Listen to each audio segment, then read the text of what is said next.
सादा झंडा लहराए वो लहर हर, सादा झंडा लहराए वो लहर हर। आगे जयंती गुरु, आगे जयंती गुरु बाबा के हमार।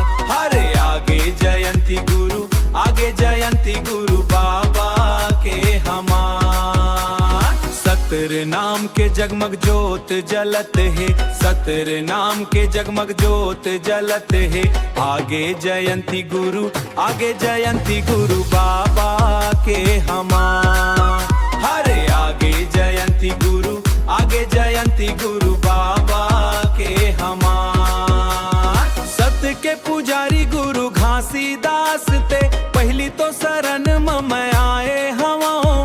दया कर मोला अपनाए हवाओ, तोर चरण मसीस नवाए हवाओ, तोर चरण मसीस नवाए हवाओ।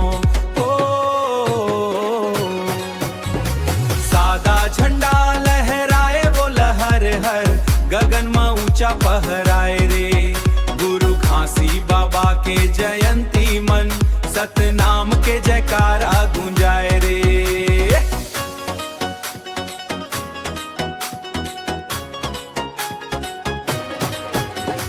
घट घट बैठे गुरु बाबा मोर, घट घट बैठे गुरु बाबा मोर।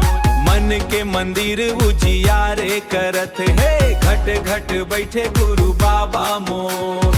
प्रेम करुणा के फूल बरसत है, प्रेम करुणा के फूल बरसत है। जय सतनाम के गूंज उठत है, सज सब सतगुण गाजे रे। सब सतगुण गावत नाचत, धरती अंबर झूमे रे। सादा झंडा लहराए वो लहर हर, गगन में ऊंचा पहराए रे। गुरु घासी बाबा के जयंती मन, सतनाम के जयकारा